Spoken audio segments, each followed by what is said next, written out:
నమస్తే, welcome to Leo news. AP CM చంద్రబాబును deputy CM Pawan Kalyan కలిసినట్టుగా వార్తలైతే వస్తూ ఉన్నాయి. మరి ఇప్పుడు వీళ్ళిద్దరి మధ్య ఎలాంటి చర్చలు నడిచాయి అన్న కూడా ఉత్కంఠ రేపుతోంది. ముఖ్యంగా ఆంధ్రప్రదేశ్లో ఉన్నటువంటి ప్రస్తుత పరిస్థితుల గురించి వీళ్ళిద్దరూ చర్చించే అవకాశం ఉంది అంటున్నారు. ఇక ఇప్పటికే ల్యాండ్ ఆర్డర్ అదుపు తప్పింది అని చెప్పి జగన్మోహన్ రెడ్డి ప్రచారం చేస్తున్న నేపథ్యంలో మరి ఇప్పటికే పోలీసుల పనితీరుపై కొన్ని విమర్శలు కూడా వస్తూ ఉన్నాయి. వీటన్నిటిపైన కూడా వాళ్ళు చర్చించారు అంటున్నారు. ఇంకా ఎలాంటి విషయాలు వాళ్ళ మధ్య చర్చకు వచ్చే అవకాశం ఉంది, మరి వీరిద్దరి భేటీ తర్వాత రాష్ట్రంలో ఇంకెలాంటి మార్పులు చోటు చేసుకోబోతున్నాయి అన్న విషయాన్ని తెలుసుకుందాం. మనతో పాటు ఉన్నారు సీనియర్ జర్నలిస్ట్ దుర్గా కుమార్ గారు. నమస్కారం సార్. నమస్కారం మా గోవర్ధని, మన వీక్షకులు కూడా. సార్, ఈరోజు ముఖ్యమంత్రి చంద్రబాబు గారు అలాగే డిప్యూటీ సీఎం పవన్ కళ్యాణ్ గారు భేటీ అయ్యారంటున్నారు. సో మనం చూసాము, అంటే ప్రత్యేకంగా ఈ మధ్య వాళ్ళు క్యాబినెట్లో భేటీ అవుతూనే ఉన్నారు, కలుస్తూనే ఉన్నారు. కానీ ప్రత్యేకంగా ఈరోజు పవన్ కళ్యాణ్ గారు వాళ్ళ ఇంటికి వెళ్ళి మరీ కలిశారు అంటున్నారు. సో వీళ్ళిద్దరి కలయిక వెనుక ఆంతర్యం ఏముంటుందంటారు? ఆంధ్రప్రదేశ్లో ఇంకేమన్నా అనూహ్య పరిణామాలు చోటు చేసుకునే అవకాశం ఉంటుందంటారా? అసలు వీళ్ళ భేటీ గురించి మీరేం చెప్తారు?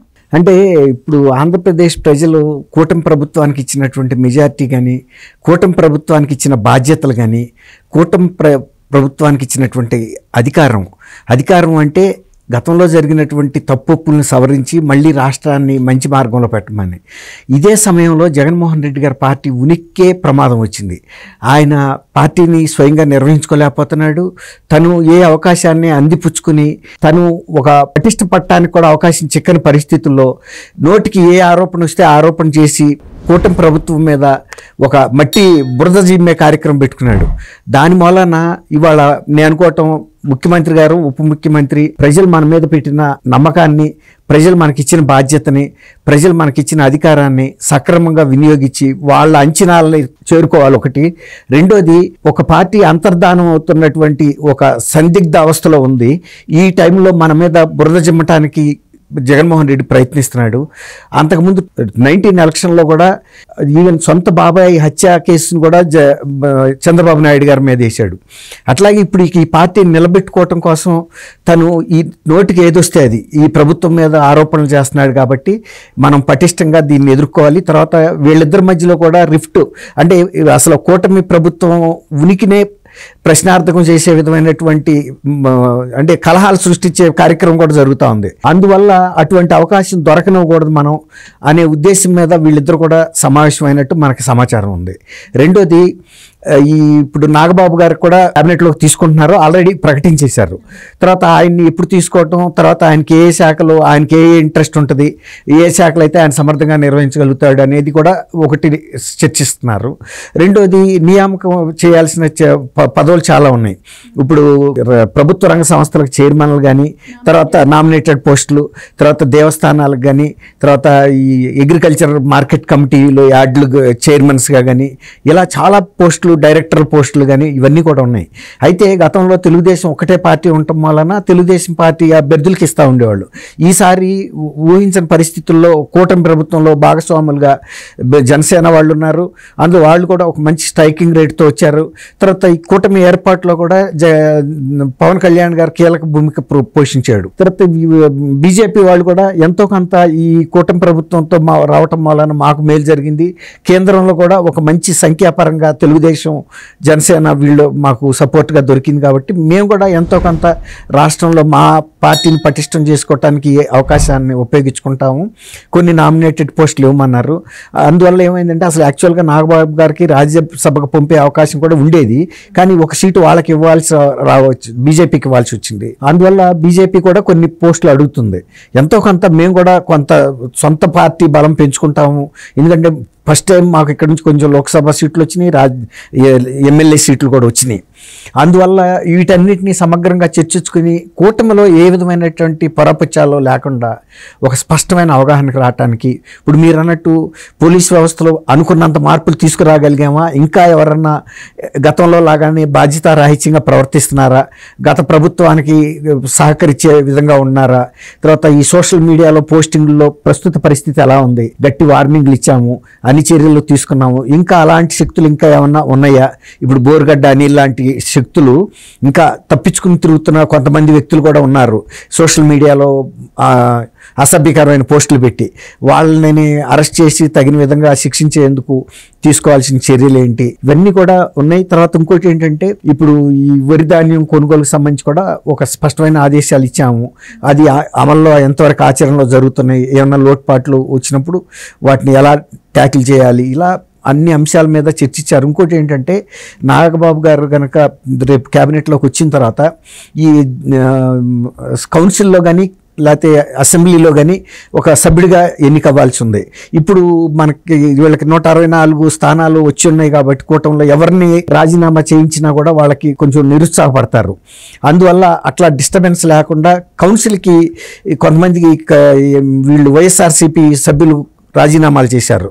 ఆ స్థానాలకు జరిగే ఎన్నికలో ఈయన్ని ఈజీగా ఎన్నిక చేసుకోవటం ఒక కార్యక్రమం. తర్వాత ఇంకోటి ఏంటంటే, కొంతమంది చాలా మంచి పెద్ద త్యాగాలు చేసిన వాళ్ళు తెలుగుదేశంలో ఉన్నారు. పిఠాపురంలో పవన్ కళ్యాణ్ గారికి సేఫెస్ట్ సీట్ అనుకుని వర్మ గారు అక్కడ సీట్ను వదిలిపెట్టడమే కాకుండా పవన్ కళ్యాణ్ గారిని నన్నుగా భావించి ఓటేయమని కూడా ఓటర్లను అభ్యర్థించాడు. మీరు ఎప్పుడు కూడా వేరే ఉద్దేశం మీద ఉండొద్దు, పవన్ గారైనా నేనైనా ఒకటే, నా తమ్ముడులా అంటాడు, నేను మనస్ఫూర్తిగా ఆయనకి సపోర్ట్ చేస్తున్నాను కాబట్టి మీరు అట్లాంటివి పెట్టుకోవద్దని అట్లా చేశాడు. తర్వాత దేవినేని ఉమా గారు కూడా మైలవరం సీట్ని కృష్ణప్రసాద్ గారికి ఇచ్చినప్పుడు తను కూడా వదిలేశాడు. వాళ్ళ అన్నయ్య గారు కూడా రమణ గారు పార్టీలో ఉండి మంత్రిగా ఒక రైలు ప్రమాదంలో చనిపోయాడు. వాళ్ళు మొదటి నుంచి పార్టీకి నమ్మకంగా విశ్వసనీయంగా పనిచేశారు. ఇట్లా కొంతమంది ముఖ్యులు ఉన్నారు. వీళ్ళని అకామిడేట్ చేసుకోవటం కూడా తగిన స్థానాల్లో, అంటే వాళ్ళకి తగిన హోదాగా అకామిడేట్ చేసుకోవటం, ఇలాంటి సంస్థాగతంగా ఉండే తెలుగుదేశం ఇబ్బందులను కూడా పవన్ కళ్యాణ్ గారికి చెప్పటం, పవన్ కళ్యాణ్ గారికి కూడా బాగా ఇప్పుడు నాగబాబు గారు లాగా కానీ ఇలా ముఖ్యమైన నాయకులు ఎవరైనా ఉంటే వాళ్ళని ఎక్కడెక్కడ ఎట్లా అకామిడేట్ చేసి, అంటే తేడాలు రానివ్వకుండా చూసుకోవాలనేది. అదే సందర్భంలో వాళ్ళకి బీజేపీ నుంచి వచ్చిన ఏమైనా ప్రతిపాదనలు ఉంటే వాటి మీద కూడా చర్చించారనేది మనకు అవగాహన ఉంది. ఇప్పుడు ఇక దాదాపుగా ఈ సమావేశంలో ఈ నామినేటెడ్ పోస్టులకు సంబంధించినంత వరకు ఒక 80-85% పోస్టులు ఫిల్ చేస్తారు. ఒక 10-15% పోస్టుల్ని మళ్ళీ కూడా ఎప్పుడెప్పుడు ఎలాంటి సిచ్యువేషన్ అరైజ్ అయితే క్వశ్చన్ పెట్టుకుంటున్నారు. ఏమైనా త్యాగాలు చేసిన కుటుంబాలను ఏమైనా నిర్లక్ష్యం జరిగినా, లేకపోతే కొంతమంది ముఖ్య నాయకుల్ని రకరకాల సామాజిక వర్గాల సమీకరణాల్లో ఇబ్బందులున్నా మళ్ళీ పెట్టుకోవడానికి కూడా ఒక 10-15% క్వశ్చన్ అనేది ఉంచుకుందాము. ఎందుకంటే ఎప్పటికప్పుడు పార్టీలో ఇది ఒక డైనమిక్ ఫోర్సు. ఒక్కసారి చేసిన వాళ్ళే కాదు, మళ్ళీ కొత్తగా ఎమర్జ్ అవుతూ ఉంటారు. సాక్రిఫైస్ చేసిన వాళ్ళు కానీ, పార్టీకి డెడికేటెడ్గా వర్క్ చేస్తున్న వాళ్ళు కానీ, ఆ కంటిన్యూస్ ప్రాసెస్లో వాళ్ళని కూడా మళ్ళీ అకామిడేట్ చేసుకోవాలి. ఈ రాబోయే 3 years లోపు 2.5 years లోపు. మీరు చెప్తున్నట్టు ఇప్పుడు నాగబాబు గారికి మంత్రి పదవి ఇస్తే చాలామంది టీడీపీలోనే అసంతృప్తులు ఉన్నారు, వాళ్ళందరూ కూడా అగ్రహావేశాలకు గురయ్యే అవకాశం ఉంటుందని చెప్పి గతంలోనే వైసీపీ రీసెంట్గా చూసాము ప్రచారం చేసింది. అలాగే మరి వాళ్ళందరినీ ఎలా బుజ్జిగించే ప్రయత్నాలు కూడా జరుగుతాయంటారా? అండ్ ఎప్పుడు కూడా ఈ పదవుల అంశం వచ్చినా కూడా టీడీపీకి అలాగే జనసేనకు మధ్య గొడవలు పెట్టే ప్రయత్నం కూడా చేస్తుంది వైసీపీ. సో వీటన్నిటిని ఎలా మేనేజ్ చేయగలరంటారు? అంటే ఇప్పుడు మీరు అన్నట్టు పార్టీలో ఈ కూటమి ఏర్పాటు సందర్భంలో కూడా వాళ్ళు అదే ప్రయత్నం చేశారు, తీవ్రంగా చేశారు. ఎంత తీవ్రంగా చేసినా అంత పటిష్టమైన కూటమిగా ఎమర్జ్ అయింది. అసలు ఏ ఒక్క సీటు దగ్గర కూడా ఎక్కడ కూడా డెడ్లాక్ అనేది రాలేదు. తర్వాత పవన్ కళ్యాణ్ గారు కూడా ఏం చేశారంటే, తనకిచ్చిన సీట్లని బీజేపీ వాళ్ళు కొద్దిగా ఎక్కువ అడిగితే కూడా ఆల్రెడీ టీడీపీని తగ్గించడానికి, ఎందుకంటే మేజర్ పార్ట్నర్ టీడీపీ, ఆ పార్టీ బాగుంటేనే మనందరం బాగుంటాం కాబట్టి టీడీపీ సీట్ల మీద కోత పెట్టడానికి వీల్లేదు, అవసరమైతే నాకు ఇచ్చిన సీట్లలో మీకు ఇస్తానని చెప్పి ఆయన ఇంటర్నల్గా అకామిడేట్ చేసుకున్నాడు. అట్లా కూడా ఒక రకంగా ఆయన అక్కడ త్యాగం చేశాడు. కాబట్టి అదే స్ఫూర్తితో ముందుకెళ్ళాలి. ఈ 10 ఏళ్ల పాటు కూడా చంద్రబాబు నాయుడు గారు ఉండాలి అని పవన్ కళ్యాణ్ గారు కోరుతున్నారంటే ఆయన ఎందుకు కోరుతున్నాడు? రాష్ట్రంలో జరిగిన నష్టం ఆయన గమనించాడు. కాబట్టి ఒక సమర్థమైన నాయకత్వం ఒక 10 ఏళ్ల పాటు ఉంటే ఆంధ్రప్రదేశ్ ప్రభుత్వం అనేది ఈ బాలారిష్టాలన్నింటినీ దాటి వెళ్ళిపోతుంది.